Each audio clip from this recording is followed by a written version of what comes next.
Hello, আসসালামু আলাইকুম viewers. আপনারা সকলে কেমন আছেন? আশা করি ভালো আছেন। আলহামদুলিল্লাহ আমি অনেক ভালো আছি। তো ঈদের আর মাত্র ২ দিন বাকি। আমি দেখতে পাচ্ছেন পেঁয়াজের জমিতে যাচ্ছি। পেঁয়াজের জমিতে ওষুধ দেওয়ার জন্য। আজকে মূলত আমাদের পেঁয়াজের জমিতে ওষুধ দেওয়া লাস্ট। এরপর আর কোনো ওষুধ দিব না, আমরা সরাসরি জমি থেকে পেঁয়াজ উঠাবো। তো প্রথমেই চলে গেলাম পুকুরের ধারে। দেখতেই পাচ্ছেন আপনারা যে ওষুধ দেওয়া মেশিনটি দেখতে পাচ্ছেন, এটা মূলত চার্জার কারেন্টের সাহায্যে ওষুধ দেওয়া যায়। এখন মূলত পেঁয়াজের জমিতে আমরা অন্য কিছু স্প্রে করব না, শুধুমাত্র বিষ দিয়ে স্প্রে করব। পোকামাকড় এবং ছত্রাকনাশক ওষুধের জন্য শুধুমাত্র বিষ দিয়ে স্প্রে করলেই চলবে। তো দেখতে পাচ্ছেন বিষ দিয়ে স্প্রে করার জন্য আমি একটা বিষের বোতল নিয়ে চলে এসেছি। এই ওষুধ দেওয়া মেশিনটিতে মোটামুটি ১৬ থেকে ১৮ লিটার পানি থাকে বা আটে, যেটাকে আমরা বলি।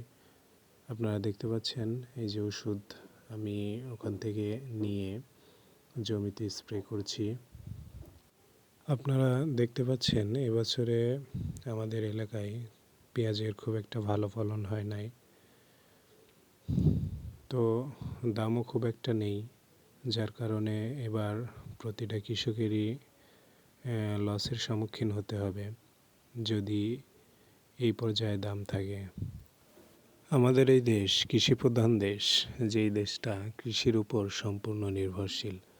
এই দেশের কৃষকরা এত কষ্ট করে ফসল ফলানোর পরেও তারা ফসলের সঠিক ন্যায্য মূল্য তারা পায় না।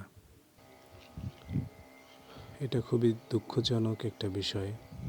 বর্তমান সময়ে পেঁয়াজের যে বাজার, এই বাজার যদি স্থিতিশীল থাকে বা এরকমই যদি থাকে, তাহলে হয়তো বা বাংলাদেশ থেকে পেঁয়াজ চাষিরা উঠে যাবে। কারণ লোকসান তারা আর কত দিবে? এভাবে তো একটা কৃষকের জীবন, একটা কৃষকের সংসার চলে না। কৃষি নির্ভরশীল আমাদের এই দেশে কৃষকরা আসলেই গুরুত্ব পায় না। বাংলাদেশের সরকার এবং উচ্চপদস্থ কর্মকর্তারা যারা আছেন, হয়তোবা তাদের কাছে আমার এই বার্তা বা আমার এই কথাগুলো পৌঁছাবে না। তারপরে আমি বলি যে কৃষির প্রতি যত্নশীল হন। বেশি দাম নয়, যতটুকু দাম দিলে একটা কৃষকের আর্থিক সচ্ছলতা ফিরবে, ততটুকু ফসলের দাম দিন। ধন্যবাদ সবাইকে, ভালো থাকবেন।